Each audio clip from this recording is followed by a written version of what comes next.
방송이 지금은 공기가 아니라 흉기라고 불리기도 합니다. 특히 공영방송이 그런 비판을 받고 있습니다.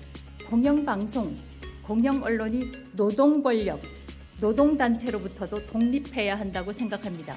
그런데 공영방송, 공영언론의 다수 구성원이 민노총의 조직원입니다.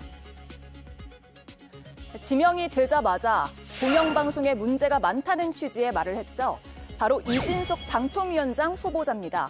MBC 기자 출신에 대전 MBC 사장까지 역임했다는 건 많이 알려져 있는데요. 12년 전 MBC의 부분적인 민영화를 추진하려고 해서 MBC에 있을 때부터 민주노총 산하 노조와는 상당히 갈등을 빚어왔습니다. 정수장학회가 당초 목적대로 장학 사업에 쓰기 위해서 MBC 지분을 매각한다는 것이 무슨 문제가 있는지 불법적인 사업도 아니고. 이때 이 매각 시도가 사실은 박근혜 후보를 도우려는 거라는 의심도 당시에 있었죠. 2019년에는 자유한국당에 영입이 된 뒤 2021년 윤석열 캠프의 언론 특보로 발탁이 됩니다. 그러나 언론 노조의 공개적인 항의 등으로 약 일주일 만에 해촉이 됐는데요. 그래도 한 달 뒤에 시민사회 대변인으로 돌아오면서 윤 후보로부터 상당히 신임받는 인물로 알려져 있습니다. 때문에 이진숙 후보자가 방송통신위원장이 되면 방송 장악과 민영화를 추진할 거라는 게 MBC 언론 노조의 주장입니다. 이번 키워드, 사퇴 이틀 만에입니다. 네, 오늘 이진숙 후보자 지명에 대해서 민주당과 조국혁신당은 기자회견을 열어서 강하게 반대를 했고요. 개혁신당의 입장이 뭔지가 궁금하거든요. 뭐 공식적인 입장은 아직 정리가 안 됐습니다만 저 개인적으로는 사실은 김홍일 방통위원장이 사퇴하면서 바로 이제 후임 방통위원장 누가 지명될 거다라는 소문이 돌았거든요. 유력하다고 소문이 돌았죠. 네, 소문이 돌았죠. 근데 그 소문을 듣고 대부분 대부분이라고 표현하는 거는 뭐 정확하지 않으니까 저의 첫 반응은 설마. 그랬거든요. 예. 근데 이 정부 인사의 특징은 설마 하면 꼭 그 인사가 진짜로 후보로 지명되더라고요. 그러니까 이번에도 예외 없이 발표가 또 됐어요. 그러니까 이진숙 후보자에 대해서는 분명히 거센 논란이 예상되던 후보인 건 틀림없습니다. 그리고 후보 발표되자마자 내놓은 공식 발언 내용도 보면 상당히 공격적이고 뭐 이른바 좀 도발적으로 비춰져요. 그러니까 인사청문회가 이루어지면 큰 논란이 일어날 수밖에 없고, 물론 방통위원장은 국회 동의 절차까지는 필요 없기 때문에 인사청문 보고서가 채택 안 되더라도 임명이 가능하죠. 또 임명할 수도 있겠습니다만, 지금 이 정부 들어서 방통위원장이 계속 이런 식으로 몇 달마다 이렇게 교체되는 것은 정상적인 상황이 아닌 건 분명해 보입니다. 네, 자 김유정 의원님, 문제가 많다라고 야권에서 주장을 하는데 어떤 게 제일 큰 문제로 보입니까? 일단은 총선 후에 지금 첫 장관급 3명에 대한 개각이 있었는데 뭐 환경부 장관도 있었습니다만 그중에서 방통위원장이 그렇게 급했나, 또 김홍일 위원장 금방 탄핵 안 내니까 또 소위 먹튀해버린 것도 상당히 비판을 받았습니다마는 심각하다. 또 정파성이 너무 뚜렷한 사람 아닙니까? 더군다나 뭐 2022년에는 광역 단체장 뭐 선거까지 나가려고 했던, 컷오프는 됐습니다마는 그랬던 인물이기 때문에 과거의 이력 등을 보더라도 뭐 2012년 MBC 파업할 때 노조 탄압으로 아주 유명했던 분이고요. 또 아까 방송 나왔습니다만 뭐 민영화 그 모의 의혹도 있고요, 여전히. 또 세월호 오보도 있고요. 지금 장관급 그 인선을 비서실장이 소개를 하는데 6분 동안 일장 연설을 하더라고요. 그 오만한 태도하며 마치 국민의힘 이번 7.23 전당대에 출마한 뭐 출정 인사 같더라고요. 그리고 이미 뭐 MBC 가만두지 않겠어 뭐 이런 듯한 태도를 벌써 보이고 있잖아요. 네. 인사청문회도 아직 날짜도 안 정해진 마당에 오늘 지명받은 방통위원장 후보의 지명자의 태도가 저런 오만한 태도면 이거는 뭐 선전포고와 다름없는 거라고 생각을 하고요. 바로 대통령의 이런 모습 때문에 대결과 갈등의 정치를 조장하고 있다라고밖에 규정할 수 없는데 대통령은 자꾸 여야를 보고 싸우지 말라고 본인의 그 원인 제공에 대해서는 전혀 생각하지 않는 것 같고요. 더군다나 이동관 위원장이 한 가지 바른 말은 하고 간 것 같아요. 제가 사라지더라도 제2, 제3의 이동관이 또 나올 거다 했는데 네. 맞는 얘기예요. 김홍일 위원장이었죠. 이제 산 넘어 산인 것 같아요. 파출소피에르다 경찰서 만난 격인데 3개월이었죠. 이동관 위원장. 그리고 6개월이 김홍일 위원장 아니었습니까? 임기가. 그랬는데 이제 그럼 369로 나갑니까? 저는 9개월이 아니고 이건 9일이다. 9일이다. 9일이면 끝난다. 전 이렇게 네. 생각하고요. 이거야말로 정말 대국민 선전포고와 다름없는 일을 아무렇지도 않게 김홍일 위원장 사퇴 이틀 만에 이렇게 하는 것은 글쎄 이걸 그대로 묵과할 수 있을까요? 네.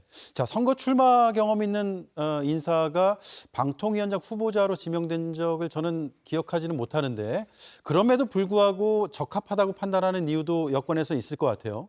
어쨌든 뭐 정무직 공무원이지 않습니까? 네. 방송통신위원장도 장관급 정무직 공무원이고 아마 그 정치 참여 자체를 문제 삼는 것이 아니라고 봅니다. 왜냐하면 뭐 솔직해져야죠.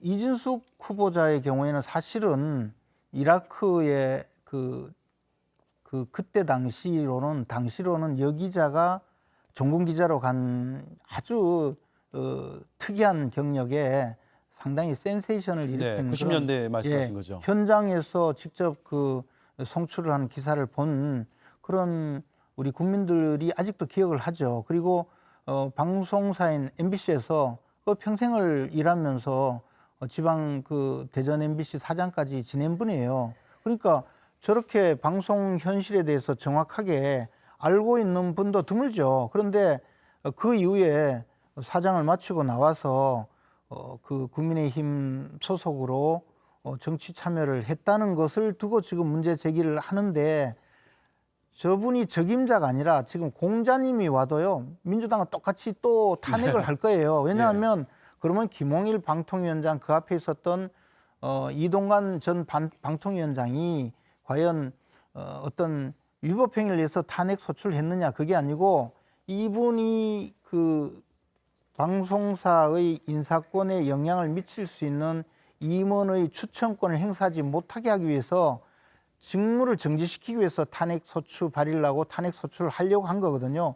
이번에도 만약에 김홍일 방통위원장이 그대로 자리에 있었으면 민주당은 의석수가 굉장히 많기 때문에 최적 3분의 1이 탄핵 소추를 발의하고 그리고 나중에 국회에서 탄핵 최적 과반수가 출석 과반수가 찬성을 하면 탄핵 소추가 되지 않습니까? 그러면 그때부터 사퇴도 못하고 업무 그렇죠. 진행도 못하고 그렇게 되면 결국은 공영방송의 지금 당장에 방송문화진흥회에서 그 임원이 바뀌는데 그 임원 바뀌는 재청권을 행사하지 못하게 하고 그러면 이것을 통해서 상당 기간 알겠습니다. 나중에 뭐 헌법재판소에서 탄핵 소추가 기각이 되든 말든 그건 나중 일이고 이렇게 해서 국정수행을 방해하고자 하는 탄핵 소추인데 아니 다음에 공자님이 온다고 그러면 탄핵 소추 안 하고 기다리겠습니까? 그러니까 이제 6일이라고 했잖아요. 아니, 공자님을 아마 보내보세요. 공자님을. 아마 좀 있으면요. 적절한 후보를 보내보세요. 6일 지나면요. 아무 일도 안 했는데도 또 탄핵 소추할 거예요. 그러니까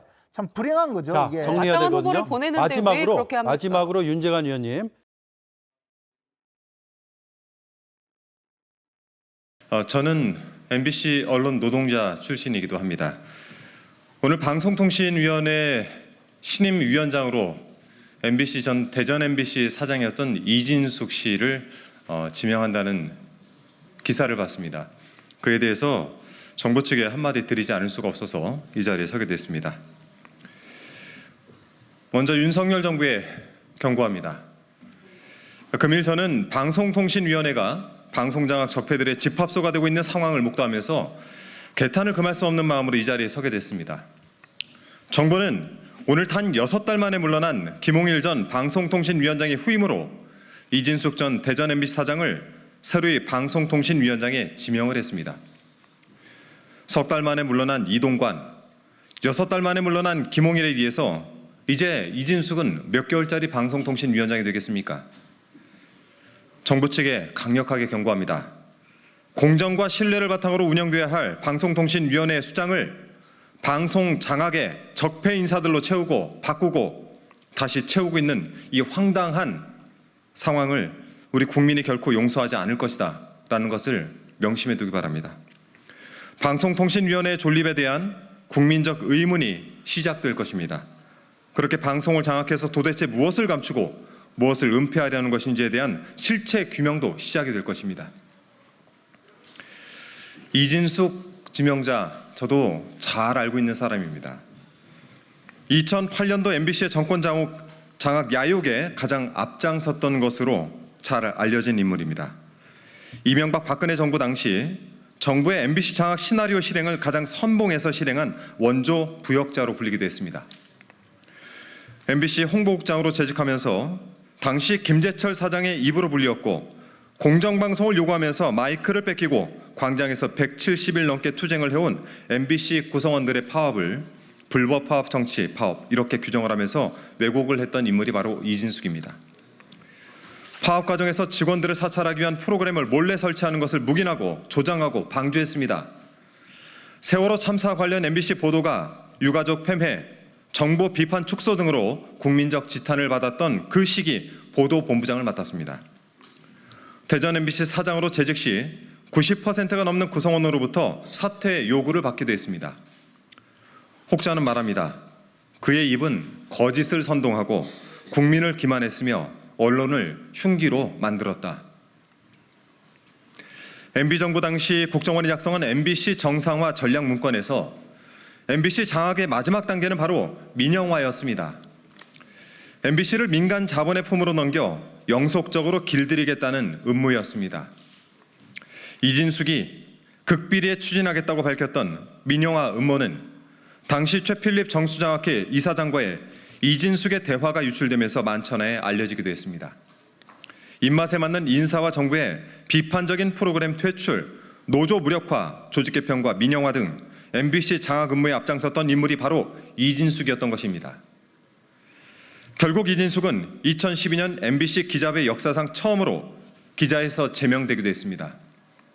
같은 언론인으로서 존재를 인정할 수 없다는 기자들의 탄핵이었던 것입니다. 당시 MBC 기자회는 자신이 MBC 기자회의 회원이면서 기자회 제작 거부의 대표성을 끊임없이 공격했고 김재철 사장의 부도덕성이 드러난 법인카드 유용 의혹이 불거지자 기자로서 최소한의 합리적 의심과 상식을 저버리고 이해할 수 없는 논리로 김재철 지키기 선봉에 섰다는 이유입니다. 같은 기자에게도 탄핵이 된 이진숙을 방송통신위원장에 임명한 윤석열 정부의 인사 기준 도저히 이해를 할 수가 없습니다. 정부가 이번 지명을 처리하지 않는다면 이진숙은 이번에는 국민으로부터 또다시 탄핵될 수 있음을 명심하시기 바랍니다. 방통위법 1조 방통위의 설립 목적은 방송의 자유와 공공성 및 공익성을 높이는 것이라고 밝히고 있습니다. 지금까지 제가 말씀드렸던 여러 가지 사유에 비추어 보더라도 정부의 이진숙 위원장 지명은 방통위 설립 목적에도 부합하지 않습니다. 윤석열 정부와 국민의힘에게 경고합니다. 이진숙 방송통신위원장 지명을 당장 취소하십시오. 이진숙 방송통신위원회 위원장 지명 강행은 결국 공정방송을 바라는 국민적 저항과 역사적 심판을 피할 수 없을 것입니다. 금일 이진숙은 지명에 변해서 무거운 마음이라는 소회를 밝혔습니다. 무겁습니까? 당연히 그래야죠. 그러니 그 무거움을 견딜 수 없다면 지금 그만두는 게 좋은 시점입니다. 현재도 기형적인 방송통신위원회의 2인 체제의 주인공이 되려는 욕심은 여기서 멈추기 바랍니다. 언론을 장악하겠다는 이 정부의 야욕에 일신의 영달을 위해 편승하는 것을 저는 오늘 강력하게 경고드립니다. 이진숙 방송통신위원장이 되어서 얼굴 보는 일이 없기를 바랍니다. 고맙습니다.